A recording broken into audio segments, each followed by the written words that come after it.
तर ते करून बघितलंय का नाही नुसतंच आपलं चाललंय प्रवचन, आजचं झालं उद्याचं झालं?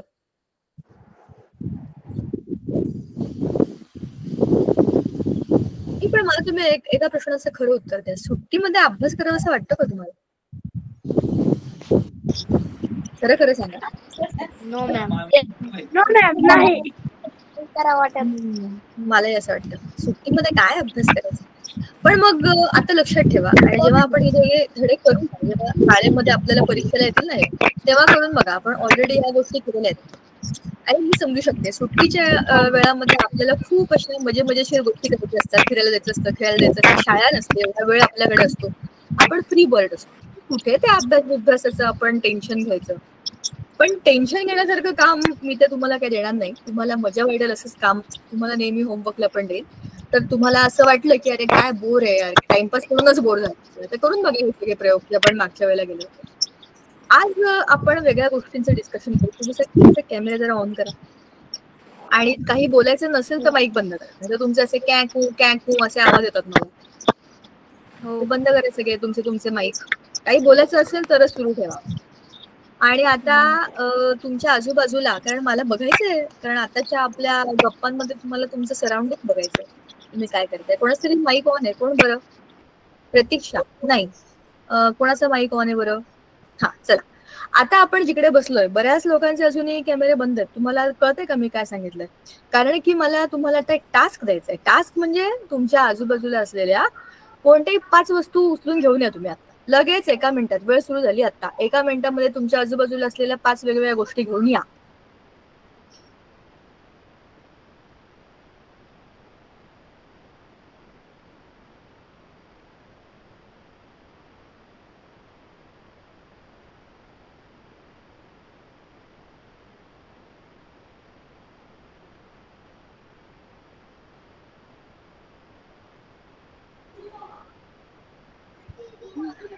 झाल्या? आणल्या?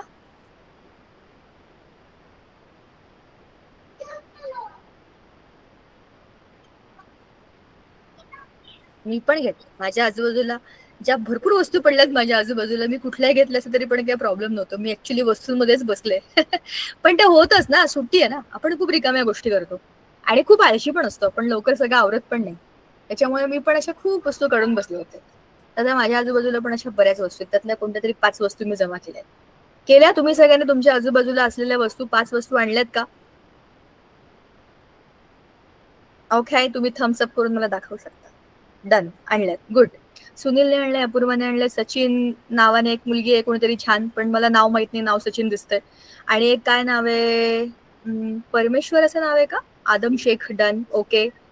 अजून श्रुतीने पण आणलेत असं वाटतंय. ओके. जयश्री. अच्छा, तुम्ही सगळे मला हाय करताय, तुम्ही आणलंय असं वाटतंय मला. ठीक आहे, ओके, ऑल राईट. काही लोकांचा थम्सअप आलाय, काही लोकांचा हात आलाय. ठीक आहे, आपण आपल्या आजूबाजूला असलेल्या वस्तू आणल्या. आता मी कोणाचं तरी एकाचं नाव घेईन, माईक ऑन करायचा आणि वस्तू कोणत्यात मला सांगायच्या, बरं का? श्रुती, माईक ऑन कर आणि हवं तर कॅमेरा पण ऑन कर, म्हणजे आम्हाला दिसेल काय काय वस्तू आणल्यात त्या. कुठे गेली श्रुती? श्रुती श्रुती, माझा आवाज येतोय का श्रुती? अच्छा, आला. हा, चल कॅमेरा पण ऑन. दाखव काय काय 5 वस्तू आणल्यात, कोणत्या कोणत्या, आणि सांग पण.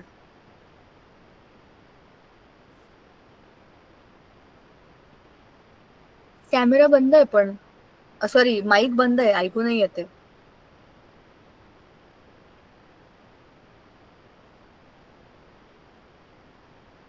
म्हणजे ऍक्टिव्हिटी केली नाहीये का, म्हणून काही बोलत नाहीये का, असा अर्थ घ्यायचा? चला, आणखीन कोणा? मॅम, माझं नाव स्वप्नाली. ओके, स्वप्नाली, कुठे आहेस पण तू? सचिन, आता ते नाव पण दिसत नाही मला. आपण एक काम करूया, मी ना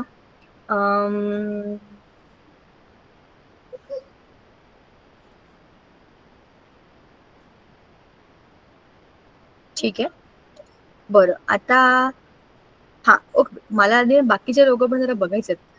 जयश्री, जे नाव दिसते बरं का, ते मी म्हणते. चला, माईक ऑन करा. काय काय वस्तू आणल्यात सांगा.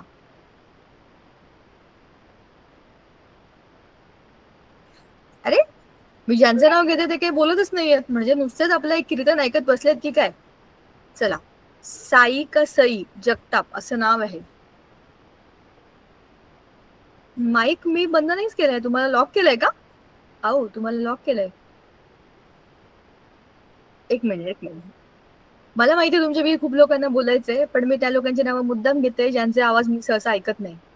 बरं, सचिन खैरनार, माईक ऑन करा आणि सांगा.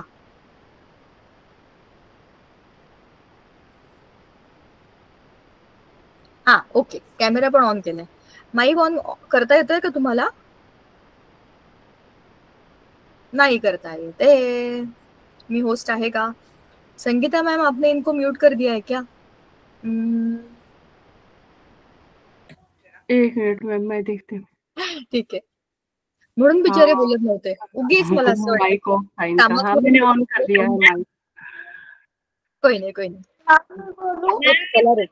आता सगळ्यांचे माईक ऑन झालेत आणि आता सुरुवातीपासून ज्यांची ज्यांची नावं घेतलेत त्यांनी आधी बोला. थांबा. श्रुती, माईक ऑन कर आणि सांग.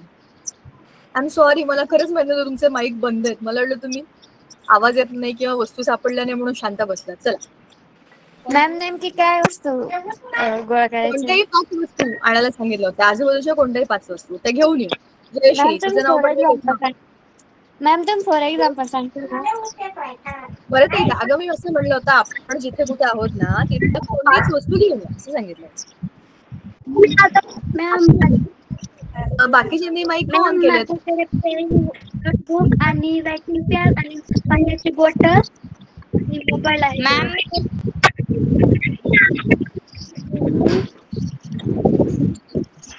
बरं, काय काय ती बोलली पण मला ऐकू नाही आलंय. पेन्सिल असं काहीतरी म्हणाली बहुतेक. मॅम मी आदम सांगू का? हा, सांग बरं, सांग.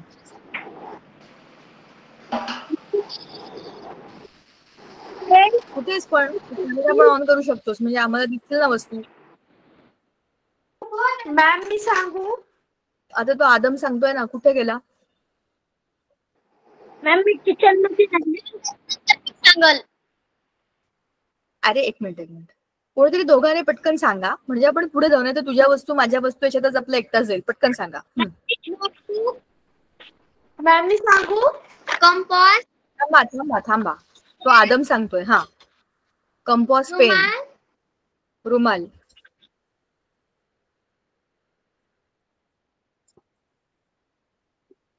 आणि खाण्यापिण्याच्या वस्तू. बरं, देव काय नाव आहे हे?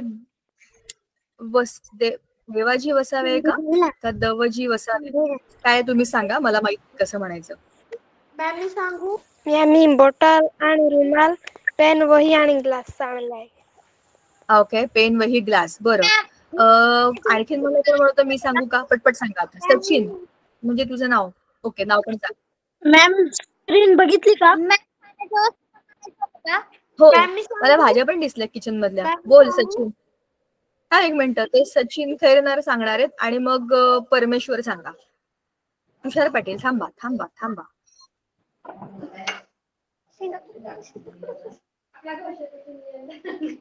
अरे नाव घेतली पटकन बोला. उगाच वगैरे का फिरताय सांगा.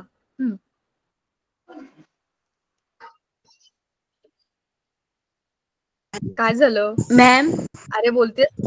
हॅलो, माझ्याजवळ बरं, ग्लास. एका ठिकाणी फोन सांगून टाक बरं. माझ्याजवळ ग्लास, चमचा, कप, ताट, चमचा, ग्लास, कप. अजून काय 2 म्हणालास? ताट, वाटी, ताट, वाटी, चमचा, पेला, ग्लास, कप. ओके, सगळं खाण्यापिण्याचं सामान घेऊन. बरं, परमेश्वर. थांबा. 2 मिनिटं. बाकीच्यांचं नाव आता येईल. तुम्हाला वेळ दिला होता. थांबा. हा, कंपॉस.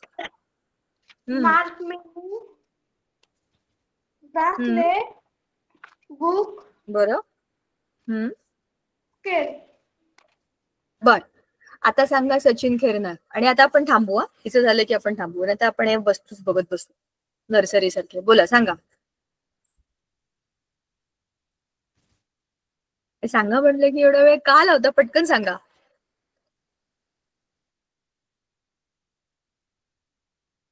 बरं, आय थिंक आता ती परत कुठेतरी गेलीये, तिकडे तिकडे ह्या रूम मधून त्या रूम मध्ये फिरतीये वाटतं मगासपासून.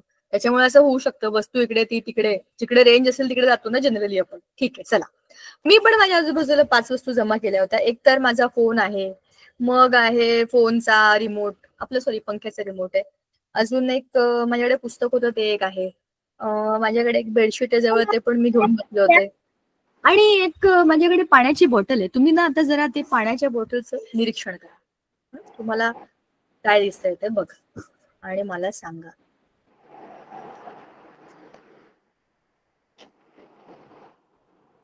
दिसली का? Yes ma'am. अशी पाण्याची बॉटल येस प्रत्येकाच्या मला वाटते. ती कोणती आहे? ही साधी. आपण हॉटेलला जेवायला गेलो की आपल्याला ह्या आपण नको म्हटलं तरी पण देतात ना त्या पाण्याच्या बॉटल्स. याच्यामध्ये तुम्हाला काय काय दिसतंय बरं, सांगा बरं जरा मला.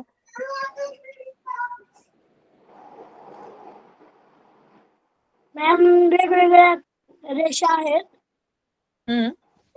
असं जमा या जवळ ठेवतो, तुम्हाला दिसेल. थांब. आहे पाण्याची बॉटल, प्रत्येक पाण्याची बॉटलची कंपनी वेगळी दिसते. त्याच्यावर डेट असते. पुन्हा आहे मॅम बॉटल मध्ये थोडस पाणी दिसत. करेक्ट. आणि बॉटलच्या वरती तुम्हाला असं काही जमा झाल्यासारखं दिसतं का? बघा वगैरे. बॉटल मध्ये पाण्याचे थेंब दिसतात. पाण्याचे थेंब साचलेले दिसतात. आता आपण आपल्या आजूबाजूला असलेल्या सगळ्या वस्तू जमा करून आणल्या. त्या वस्तूंना आपण हातामध्ये आरामात उचलून घेऊन येऊ शकलो. समजा हे पुस्तक आहे. हे पुस्तक मी माझ्याकडे कोणत्या तरी वेगळ्या ठिकाणी ठेवलं होतं, तिकडनं उचलून हातामध्ये आरामात घेऊन आले. जसा आपला फोन आपण जिकडे जातो तिकडे आपल्या हातामध्ये असतो. आपला मित्र येतो, आपण कुठे गेलो तरी आपल्या बरोबर येतो. आपल्या हातामध्ये त्याला नीट धरता येतं. त्याला एक विशेष आकार आहे आणि एक विशेष वस्तुमान पण. पण ह्या पाण्याच्या बाटलीमध्ये तुम्हाला 3 वेगवेगळ्या गोष्टी दिसल्या का? मला तर 3 वेगवेगळ्या गोष्टी दिसल्या. पाण्याला आपण असं हातामध्ये धरू शकतो का? नाही. मग पाण्याला आकार असतो का? नाही. मग या बॉटलमधलं जे पाणी आहे त्याचा आकार या बॉटलचा नाही. पण हेच पाणी जर मी ग्लास मध्ये काढलं तर त्याचा आकार कसा होईल? गोल. करेक्ट, ग्लास सारखा होईल. किंवा तेच ग्लास मधलं पाणी मी बशीत काढली मध्ये, बशीचा जसा आकार आहे तसा पाण्याचा आकार होईल. करेक्ट. म्हणजे पाण्याचा आकार बरोबर गोल होईल, पण असा पसरट होईल. वाटीमध्ये वेगळा होईल, बशीमध्ये वेगळा होईल, किंवा बाटलीमध्ये वेगळा होईल, आणि पातेल्यामध्ये पातेल्याचा आकार. मग आपल्या मोबाईलचे असे आकार बदलतात का? गुड इव्हनिंग, सांगा बरं. नाही मॅम. मग काय वेगळं असेल या 2 वस्तूंमध्ये? किंवा वही, पेन, पुस्तक, काहीही, आणि पाणी, ह्याच्यामध्ये वेगळं काय असेल?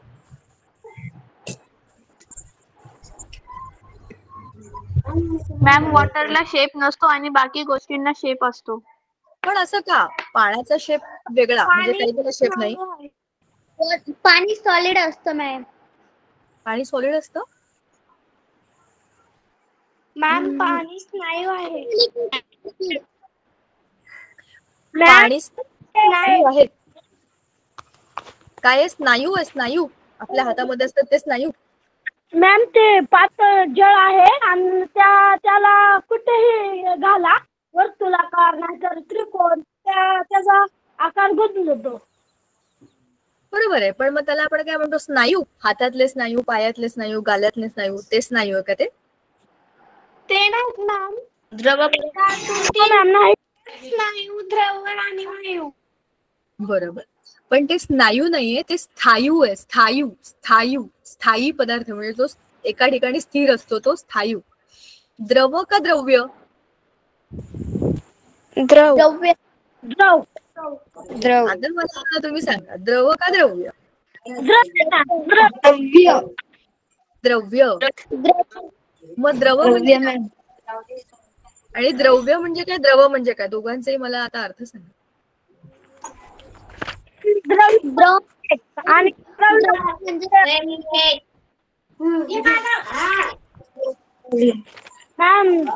म्हणजे द्रव्य म्हणजे जास्त पाणी.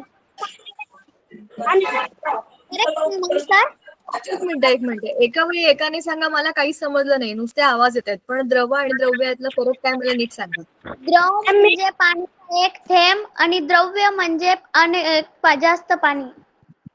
म्हणजे एक वचन बहुवचन, द्रवचं द्रव्य असं होतं असं म्हणायचं. बरं ठीक आहे, हरकत नाही. एक उत्तर आहे, आपण ते ऐकलं. अजून काही वेगळं? मॅम मी सांगू? सांगा. द्रव्य म्हणजे एक आणि द्रव्य म्हणजे अनेक. हा, मग ती तेच म्हणाली ना, द्रव म्हणजे एक आणि द्रव्य म्हणजे अनेक. बरं, अजून कोणाचं काही वेगळं उत्तर आहे का? कारण हे उत्तर असं नाहीये बरं का. म्हणजे मुद्दाम का सांगते मी, ह्या शब्दामध्ये आपण खूप कन्फ्युज होतो. द्रव आणि द्रव्य हे दोन वेगवेगळे, ऍब्सोल्युटली वेगवेगळे शब्द आहेत. द्रव म्हणजे लिक्विड, लिक्विड म्हणजे द्रव, ज्याला स्वतःचा आकार नाही आणि जे पातळ आहे, कुठे टाकलं की त्या प्रवाहामध्ये ते म्हणजे प्रवाहित होतं, त्याला लिक्विडिटी आहे, ते फिरू शकतं असं एका ठिकाणून दुसरीकडे, म्हणजे उतारावरून खाली येतं, ते काय लिक्विड आहे. पण द्रव्य म्हणजे पदार्थ, ज्याच्यापासून सगळं जग बनलंय, त्याला द्रव्य म्हणतात. म्हणजे त्याला इंग्लिशमध्ये मॅटर म्हणतात. ठीक आहे, हे दोन वेगळे वेगळे शब्द आहेत. लिक्विड आणि मॅटर वेगळे आहेत की नाही? लिक्विड हे मॅटर पासून बनलंय, पण मॅटर ही फंडामेंटल गोष्ट आहे, ज्याला आपण द्रव्य म्हणतो, ती बेसिक गोष्ट आहे. द्रव्याच्या अनेक पदार्थ आपण बघतो द्रव्यापासून बनलेले. ठीक आहे, त्यातला एक आहे द्रव, पण द्रव ही अवस्था आहे. आणि तुम्ही बाटलीमध्ये जे बघितलं ना, खाली पाणी, स्वतः बाटली आणि वरच्या बाजूला जे त्याची वाफ झाली होती ना, पाण्याची वाफ, आणि त्याचे थेंब जमा झाले होते, म्हणजे स्थायू, द्रव आणि वायू. तुमच्या आजूबाजूला तुम्ही जेवढ्या वस्तू आणल्या, त्यातली एक तरी वस्तू वायू होती का मला सांगा? नाही मॅम. मग वायू नसतात का आजूबाजूला? हवा वायू आपल्या आजूबाजूला वायू नसतात का? असतात ना. मग तुम्ही आणले का नाही? सगळ्या नुसत्या पेन्सिली बिन्सिली असं काही काही वया टाटल्या वाट्या बिट्या सगळं, मला माहिती जेवणाची वेळ झाली आहे, ते सगळं सामान घेऊन आला होता तुम्ही कोणीच वायू का नाही आणला? मॅम वायूला पकडून नाही ठेवतो. अरे हो, आपल्या आजूबाजूला ना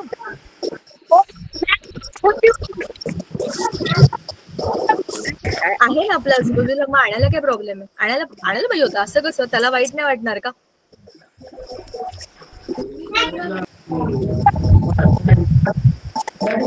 बरं, का नाही आणू शकला ते सांगा.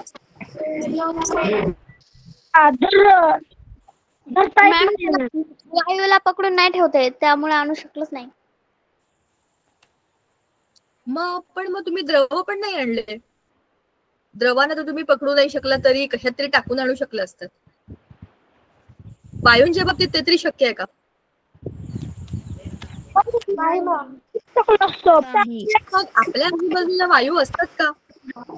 बघा, तुम्हीच मला सांगा, आपल्या आजूबाजूला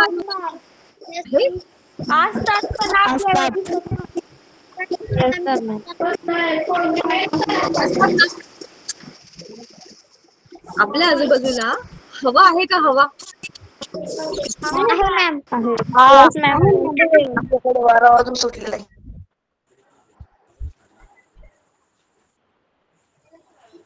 वारा सुटलाय, ओके. म्हणजे वारा किंवा हवा आपल्या आजूबाजूला आहे, पण ती आपल्याला दिसत नाही, पण ती आहे. जसं आपण एखाद्या सॉलिडला, म्हणजे एखाद्या स्थायू पदार्थाला हातात घेतो, तसं आपण द्रवाला नाही घेऊ शकत. द्रवाला कोणत्या तरी भांड्यात टाकून आणावं लागतं आपल्याला, बरोबर? पण आपण वायूला असं भांड्यात टाकून आणू शकतो का? नाही मॅम. नाही मॅम.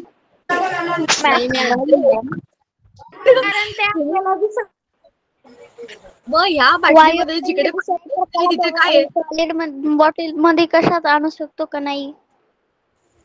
ऐका, आता मला पुढच्या प्रश्नाचं उत्तर द्या. या बाटलीमध्ये खाली पाणी दिसतंय तुम्हाला, मग जिथे पाणी नाहीये तिथे काय आहे? पाण्याचे द्रव थोडे थोडे थेंब आहे.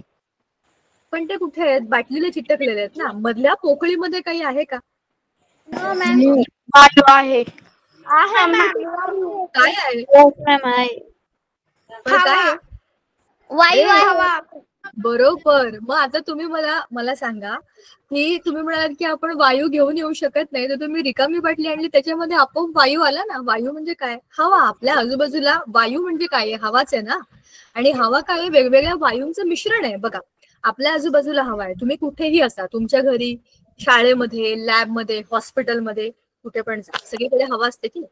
मी जिथे बसले तिथून किंवा बसमध्ये असेल तिकडे किंवा रेल्वेमध्ये असेल, विमानात असेल, कुठेही असेल, पण हवा आपल्या आजूबाजूला सगळीकडे असते आणि हवेमध्ये सगळे वायू असतात. आता आपण ज्या वायूला नाकावाटे आत घेतो आणि श्वास घेतो असं म्हणतो, तो वायू कुठला? ऑक्सिजन. करेक्ट. मग तो ऑक्सिजन हवेमध्येच असतो की नाही? ऑक्सिजन. जर तो हवेत नाहीये, बघा, आपण आपल्या आजूबाजूला हवा आहे म्हणून जिवंत आहोत, कारण त्या हवेमध्ये ऑक्सिजन आहे आणि ऑक्सिजनशिवाय आपण जगू शकत नाही. तसंच आपल्या आजूबाजूला ज्या वनस्पती आहेत त्या कार्बन डायऑक्साईड शोषून घेतात, बरोबर ना, हवेतलं, आणि त्या स्वतःचं अन्न बनवतात. त्याला प्रकाश संश्लेषण म्हणतात, बरोबर ना. तर हवेमध्ये असलेल्या या वायूंचा वापर करूनच सगळे सजीव आपापल्या पद्धतीने जिवंत असतात. काही मायक्रो ऑर्गॅनिझम्स असतात जे झाडांच्या मुळाशी असतात आणि त्यांना नायट्रोजन लागतो त्यांच्या वाढी करतात. ते नायट्रोजन फिक्सिंग करतात, म्हणजे ते मातीमध्ये नायट्रोजन मिळवतात आणि त्याचा वापर त्या वनस्पतीच्या वाढी करतात किंवा त्या मातीचा कस वाढण्याकरता होतो. म्हणजे हवेमध्ये असलेले वेगवेगळे वायू आपल्या सगळ्यांना मदत करतात कोणत्या तरी गोष्टीमध्ये. कशामध्ये? सगळेच वायू उपयोगाचे आहेत का? नाही. काही आपल्याला त्रास देत नाहीत आणि काही हानिकारक पण आहेत. पण या सगळ्यांचं मिश्रण म्हणजे काय? हवा, बरोबर, ती आपल्या आजूबाजूला सगळीकडे. ठीक आहे. आता मी तुम्हाला जे बोलतेय, आपण मगासपासून जे काही बोलतोय ते आपल्या आजूबाजूला असलेल्या पदार्थांच्या 3 अवस्था. आता त्या कोणत्या आहेत ते तुम्हीच मला सांगा.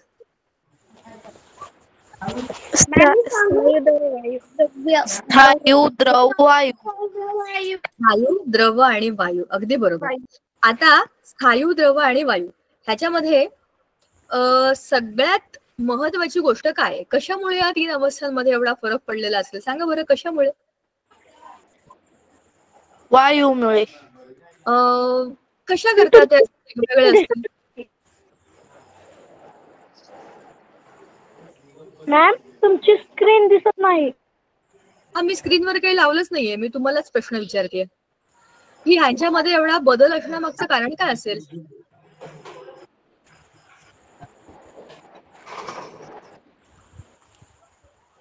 अरे, प्रश्न काय आहे का?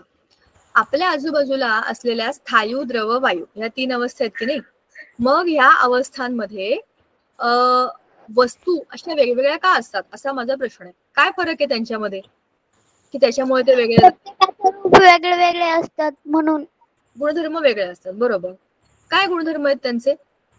ऑक्सिजन आपल्याला श्वास घ्यायला लागतो.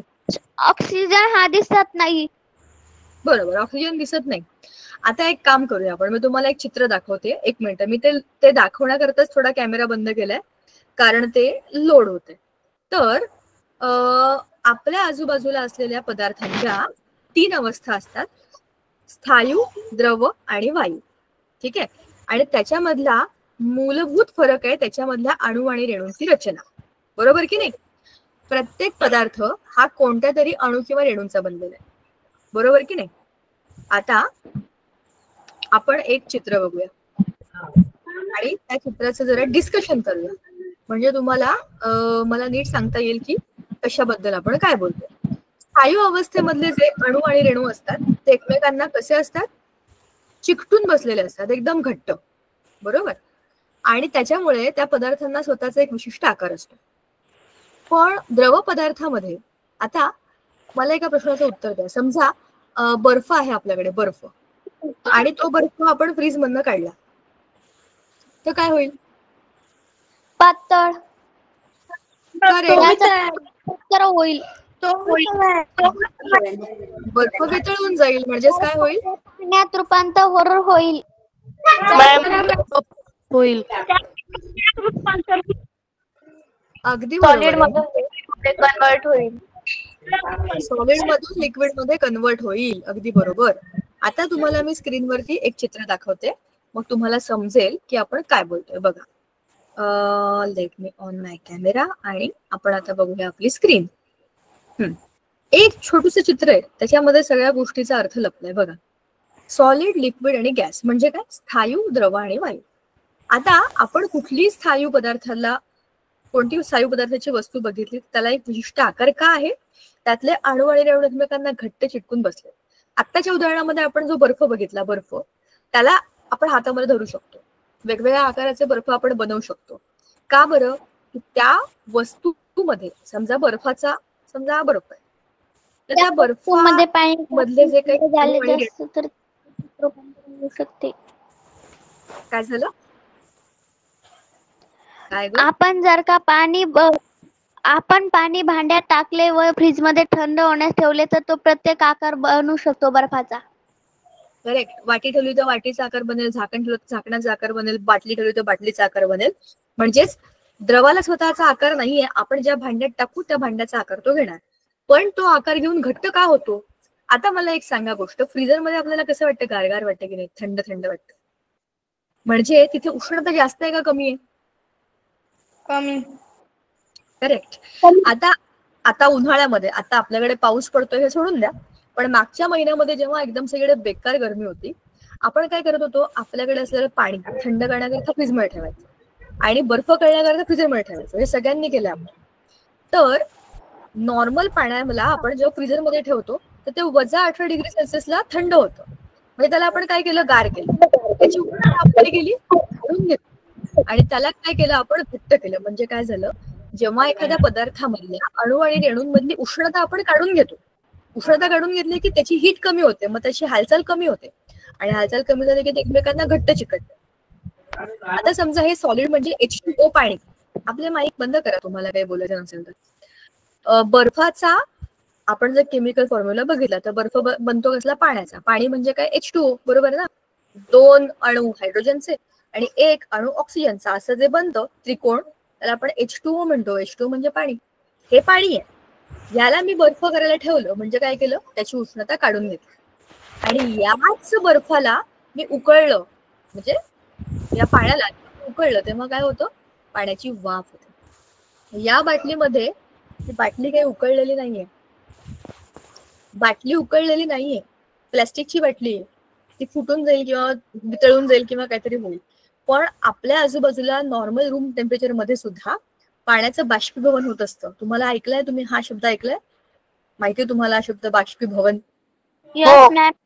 हा. Yes ma'am. बाटलीमध्ये असलेल्या पाण्याची वाफ होऊन होऊन होऊन ते वर गेलं आणि इथे वर येऊन ते थंड झालं. ह्याला काय म्हणतात? संघनन, म्हणजे पुन्हा घट्ट होणं. आणि खालून पाण्याची वाफ होऊन वर जाणं ह्याला म्हणतात बाष्पीभवन. पण हे पाणी समजा मी पातेल्यात आणि उकळायला ठेवलं तर ते बाष्पीभवन असेल का? बघा, बाटलीमधलं पाणी याची आपोआप वाफ झाली आणि ते वर जाऊन थंड झालं आणि त्याचे पुन्हा पाण्याचे थेंब झाले. याला आपण बाष्पीभवन म्हटलं. याला आपण संघनन म्हणतो. संघनन म्हणजे घट्ट होऊन तिथे स्थिर होणं, घट्ट होणं. पण हे पाणी समजा मी एका स्टीलच्या किंवा कोणत्या तरी अल्युमिनियमच्या किंवा कुठल्याही भांड्यामध्ये, मेटलच्या भांड्यामध्ये काढलं आणि उकळायला ठेवलं गॅसवर, तर ते बाष्पीभवन असेल का? असा माझा प्रश्न आहे. नाही मॅम. मग काय असेल? ते हवामध्ये मिक्स होऊन जाईल. आपण त्याला आपण काहीतरी म्हणतो ना, पाणी उकळणे म्हणतो ना, उकळणे, बरोबर? तर ते उकळण्याला चांगला सायंटिफिक शब्द आहे उत्कलन. आणि उत्कलन म्हणजे काय माहितीये का? बाष्पीभवनची एक वाढीव स्टेप. बाष्पीभवनामध्ये काय होतं? पृष्ठभागावरच्या पाण्याची वाफ होते. बाष्पीभवनामध्ये फक्त वरचा पृष्ठभाग आहे की नाही, पण उत्कलनामध्ये काय होतं? खालचे पण सगळे त्याचे स्तर जे असतात, सगळे जे पाण्याचे सगळे खालचे लेयर्स, तिथून पण बाष्पीभवन होतं. का बरं? खालून तुम्ही त्याला उष्णता देताय ना, मग चटके बसतात, मग ते उडतं आणि मग त्याच्यातली जी सगळी उष्णता आहे त्याच्यामुळे काय होतं? ते त्यातले रेणू एकमेकांना आपटून आपटून आपटून आपटून लवकर वर जायला लागतात. उष्णतेचा परिणाम काय होतो? उष्णता दिली की वस्तूमधल्या अणू आणि रेणूंमध्ये एनर्जी वाढते. एनर्जी वाढली की ते एकमेकांपासून लांब जातात, कारण ते जास्त एकमेकांना कोलाइड करतात आणि अस्थिर होतात, बरोबर? म्हणजे स्थायू ते द्रव, द्रव ते वायू, अवस्थांतर, ह्याला काय म्हणतात? अवस्थांतर, बरोबर ना?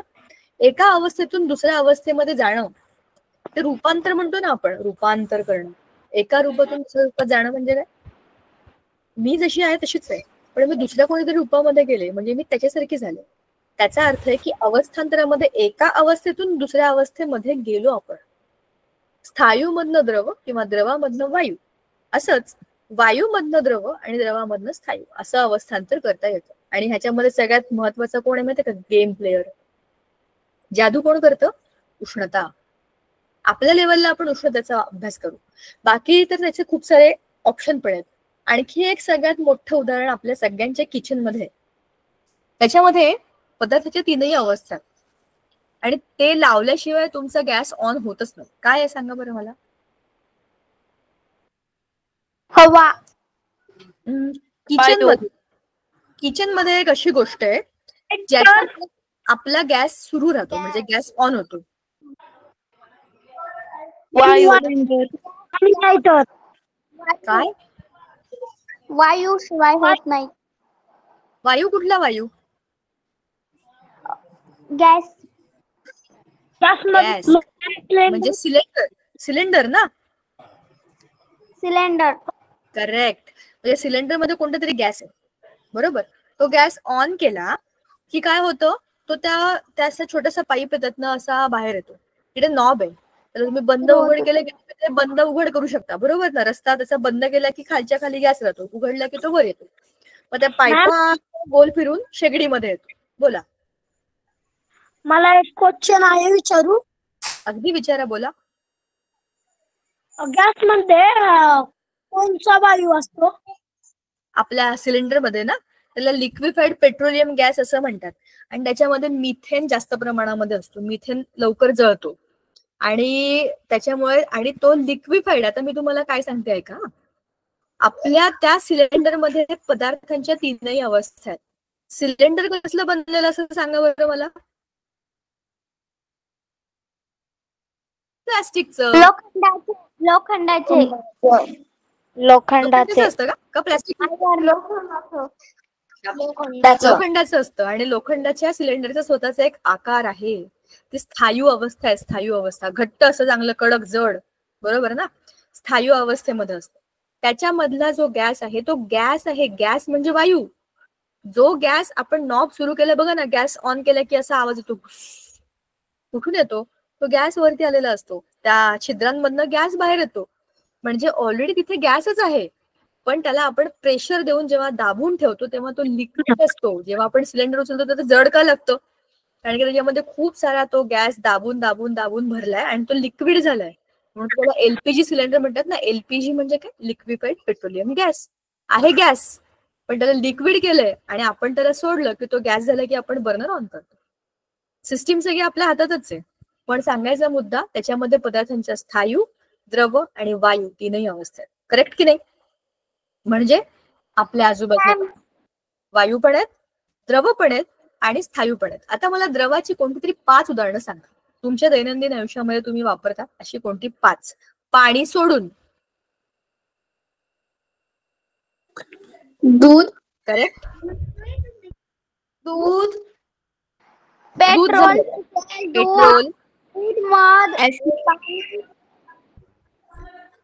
दूध आणि पेट्रोल झालं. पुढे डिझेल, केरोसिन, रॉकेल. बरं. अजून केरोसिन म्हणजेच रॉकेल ना. ऍसिड. आई शपथ. ओके, ऍसिड तुम्ही वापरता. बरं, अजून सांगा कोणते कोणते. अजून तेल. शाबाश, तेल वापरतो आपण. अजून हनी मध. हा, ओके, हनी. शाबाश. अजून औषध. हा, करेक्ट, औषध. Very good. 5वं नाही, 10वं. 5 झाली. अजून वंगण. काय? वंगण. अच्छा, वंगण. ते तर सेमी सॉलिड असतं ना, ते एवढं पातळ नसतं. ताक पितो आपण, ताक असू शकतं, किंवा कोल्ड्रिंक पितो. कुल्फी वितळली की त्याचा ज्यूस असतो. ते फालुदा बिलुदा असं काय काय असतं, ते पण असतं. हो की नाही? ते सगळे लिक्विड आहेत ना. खाण्यापिण्याच्या गोष्टींना तुम्ही खूप कमी महत्व देता. सांबार असतो, वरण असतं, हो ना. आईस्क्रीम. मॅम भाजी. हा, पातळ भाजी, पालका बिलकाची पातळ भाजी. करेक्ट. सो अशा आपल्या आजूबाजूला लिक्विड्स पण असतात, बरोबर. आणि सॉलिड तर आपण वापरतोच. आपला पेन, पेन्सिल, पट्टी, वही सगळं सगळं सगळं सॉलिडच असतं. आणि गॅस आपल्या आजूबाजूला आहेत म्हणून आपण जिवंत आहोत, बरोबर की नाही? तर हे स्थायू, द्रव आणि वायू आणि यांचं अवस्थांतर हे पण आपण आता बोललो. आता तुम्हाला एक काम करायचंय, मी आता हे बंद करणार आहे. तुम्हाला आता एक छोटीशी ऍक्टिव्हिटी अशी करायची, जे कोणी आपले ताटं वाट्या किंवा चमचे बिमचे घेऊन आलेत त्यांनी एक काम करायचं. चमचा आणि ग्लास, म्हणजे स्टीलचा ग्लास, स्टीलचा चमचा, असं आहे का तुमच्याकडे?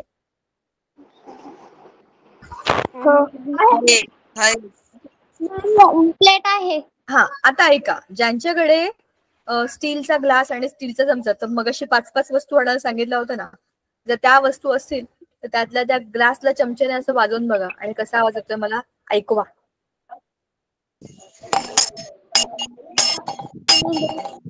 ओके, आवाज येतोय का तुम्हाला?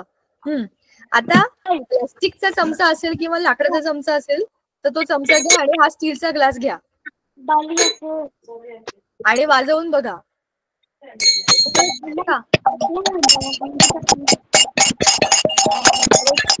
कॅमेरा तरी ऑन करा. कशावर काय आपटतंय आम्हाला कसं समजेल? कॅमेरा ऑन करा वेड्यांनो, आम्हाला समजणार कशाचा आवाज येतोय. ओके, अच्छा, हा चमचा आणि समजलं. ओके, थांबा, आता हा आवाज थांबवा. प्लास्टिकचा चमचा किंवा लाकडाचा चमचा आणि स्टीलचा ग्लास, ह्याचा आवाज येतोय का चेक करा.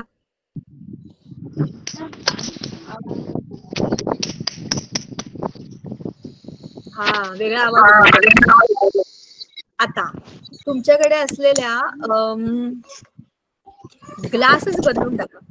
प्लास्टिकचा ग्लास किंवा काचेचा ग्लास फोडायचा नाही आपल्याला फक्त आवाज करून बघायचा, असा हलक्या हाताने चमच्याने, प्लास्टिकचा किंवा लाकडाच्या चमच्याने का बघ. स्केल आणि ग्लास चालेल का?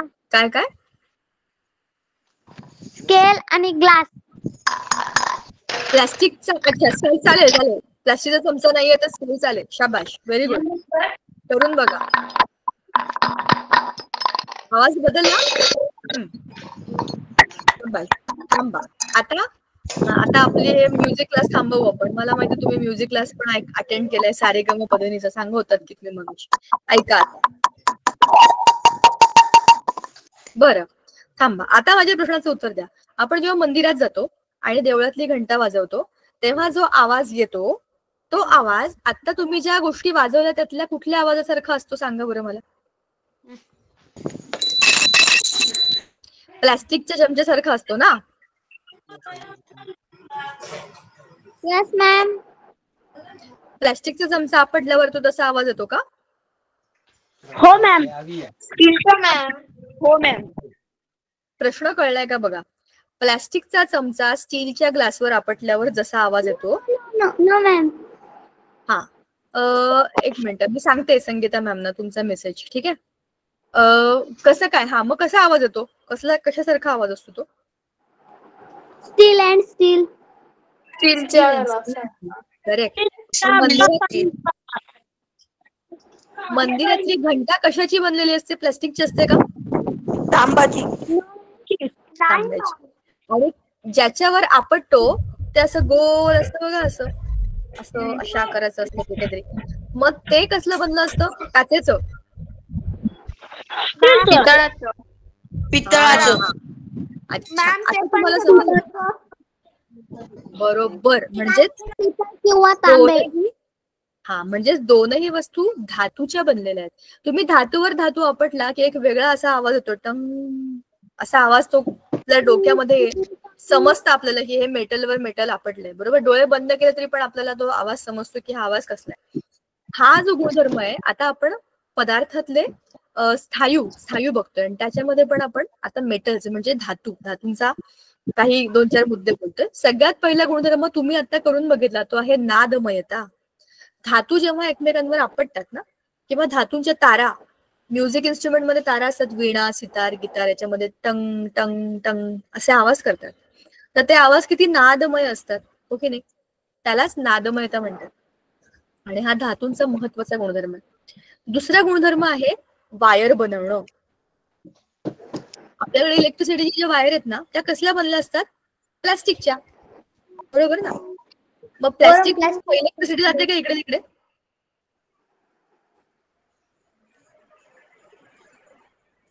इलेक्ट्रिसिटी कोण वाहून नेतं? प्लास्टिक. नो मॅम, तांबे. हा, मग ते कुठे असतं? तांबे हो, पण ते कुठे असतं? मेटल मधले. हो, पण आपल्या वायरच्या मध्ये असतं ना तांब. म्हणजे मधल्या बाजूला तांब्याची एक तार आहे आणि त्याच्यावरती आपल्याला शॉक लागू नये म्हणून एक प्लास्टिकचं कवच आहे, बरोबर ना? मधून इलेक्ट्रिसिटी कोण नेतंय? तांब्याच्या तारा, बरोबर. म्हणजे हे जे सगळे धातू असतात ते काय करतात? इकडून तिकडे विद्युत वाहक म्हणून काम करतात. तसंच लोखंडाच्या पळीला हात लावून बघा, गॅसवर ठेवलेलं, त्या बाजूला गरम झाली इथे काय हाताला मस्त काय लागेल? आपल्या हाताला गरम गरम चटका लागतो. चटका लागेल का बरं? चटका लागतो. धातू हे उष्णतेचे पण सुवाहक आहे. म्हणजे ते विद्युत तर वाहून नेतातच, पण ते उष्णता पण वाहून नेतात. एका बाजूला गरम गेलं की दुसऱ्या बाजूला आपोआप गरम होतं. ते कसे माहितीये का? ते आपल्या घरामध्ये असतात ना बहीण भाऊ, तसं येते. म्हणजे बहिणीला काय बोललं तर भावालाही उगाच राग येतो. 2 टोकं असतात तसं बघितलं तर, त्यांचे एकमेकांशी पटत नाही. पण ह्याला बोललं की त्यालाही राग येतो, तिसऱ्या कोणी बोललं की. तसंच येते. म्हणजे ह्या टोकाला गरम झाला ते टोक, तर या बाजूला पण ते आपोआप गरम होतं, कारण की ते विद्युत आणि उष्णता दोघांचेही सुवाहक आहेत. नादवळता हा गुणधर्म आपण बघतो. चांदी सोन्याच्या वस्तू आपण दागिने घालतो, हातामध्ये, पायामध्ये, गळ्यामध्ये, सगळेच घालतात. तर ते का घालतात? प्लास्टिकचे दागिने, लाकडाचे दागिने असंच घालतो ना आपण नेहमी. मग कसले घालतो? सोने किंवा चांदी. सोने, चांदी, प्लॅटिनम. का बरं असं? लाकूड ते किती छान आहे, इझिली मिळून जाईल आपल्याला. आपण 1-1 लाखाचं सोनं विकत घेतो. का बरं? त्या धातूपासून एक वेगळी कला बनते. हा, त्या धातूला एक वेगळी चमक आहे. सोन्याचे दागिने 1 ग्रॅम सोनं असेल तरी पण ते सोनं आहे, कारण त्याची चमक वेगळी आहे, बरोबर ना? आता लाकडाच्या वस्तू खराब आहेत असा मुद्दाच नाहीये, पण त्या लाकडाच्या त्याला ती चमक नाहीये. काचेचे पण दागिने असतात, पण त्या काचेचा एक वेगळा गुणधर्म आहे जो ह्या धातूच्या ह्याच्यात नाहीये. चांदी सोन्याचे दागिने एक तर खूप टिकतात, तुटत नाहीत आणि त्यांची शाईन जात नाही, खराब होत नाहीत ते, म्हणून ते खूप महाग असतात, बरोबर ना? म्हणजे त्यांना स्वतःची एक चकाकी आहे. अल्युमिनियमचे पत्रे बघितले तुम्ही, घरांवर टाकतो आपण, त्यांना एक चमक असते, बरोबर की नाही? हे अल्युमिनियम, लोखंड, चांदी, सोनं ह्या सगळ्यांना स्वतःची चमक आहे, कारण ते धातू आहेत. आणि अजून एक गुणधर्म आहे त्यांचा, तो आहे वर्धनीयता. म्हणजे त्याला आपण ठोकून ठोकून ठोकून त्यांना आपण त्याचे पत्रे बनवू शकतो. सोन्याचे पत्रे, तांब्याचे पत्रे, चांदीचे पत्रे, अल्युमिनियमचे पत्रे ठोकलं त्यांना की तुटून जात नाहीत. ते असं ठोकू शकतो का आपण विटेला किंवा आपल्या काचेला असं ठोकून ठोकून लांब करू शकतो का? नाही करू शकतो आपण. आणि म्हणून बरोबर, म्हणून धातू हे स्थायू पदार्थांमधले पण सगळ्यात स्मार्ट लोक आहेत. त्यांना आपण वेगवेगळ्या पद्धतीने वापरतो. ते स्वतः चमकदार आहेत, ते उष्णता आणि इलेक्ट्रिसिटी वाहून नेतात. ते धातू ते वर्धनीय आणि तन्य, म्हणजे त्यांच्या वायरी करू शकतो आणि त्यांना ठोकून ठोकून पत्रे बनवू शकतो. त्यांचा एक मस्त आवाज येतो, ध्वनी निर्माण होतो. तर असे सगळे स्मार्ट जे कोणी धातू असतात ते सगळे स्थायू पदार्थांमध्ये येतात. आणि द्रव म्हणजे काय? त्यांना स्वतःचा आकार नाहीये पण वस्तुमान आहे. आणि वायूंना तर आकारमानही नाही आणि वस्तुमानही नाही. पदार्थाला 2 बेसिक गुणधर्म आहेत. तुम्ही स्थायू घ्या, द्रव घ्या, वायू घ्या. ज्याला स्वतःचं वस्तुमान आहे आणि ज्याला स्वतःचं एक तो जागा व्यापतो, अशा सगळ्यांना आपण पदार्थ म्हणतो. आता हवा बाजूला आहे, तिने जागा व्यापली आहे, पण तिला स्वतःचं वस्तुमान नाहीये, पण ती आहे, म्हणजे ते मॅटर आहे, म्हणजे ते द्रव्य आहे. बोला मॅम, पुढचा क्लास नाहीये का? माहित नाही, आपलं तरी आता संपेल. तुमच्या टाइम टेबल मध्ये आहे का? ओके मॅम, हा क्लास फक्त 8वी वाल्यांसाठीच होता ना आजचा? हो ना, तुमच्या टाइम टेबल प्रमाणे तसेच आहे ना. मला त्याची लिंक आली होती कारण. चला आपण थांबूया आता. तुमचा क्लास असेल तर आपण संगीता मॅमने विचारूया. संगीता मॅम, इनका अभी दूसरा लेक्चर है क्या?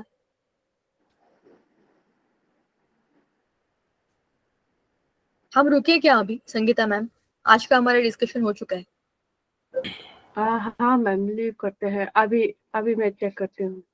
हाँ ठीक है. इनका दूसरा क्लास है क्या पूछ रहे बच्चे. 2-3 बच्चों ने बोला है कि इनको ग्रुप में ऐड करना है, तो वी नीड टू सी कि वो कौन है. अच्छा, आप लोग ग्रुप में ऐड नहीं है तो आप लोगों ने ज्वाइन कैसे किया था? जिनको भी ग्रुप में ऐड होना है वो अपना नाम, कांटेक्ट नंबर और स्कूल का नाम मुझे लिख के भेज दो व्हाट्सएप पे, ठीक है? हमारी ससुराल में हाँ, वो जो भी हो आप लोग व्हाट्सएप में भेज दो मुझे। मैम मुझे बैग कर दीजिए। क्या कह रहे हैं?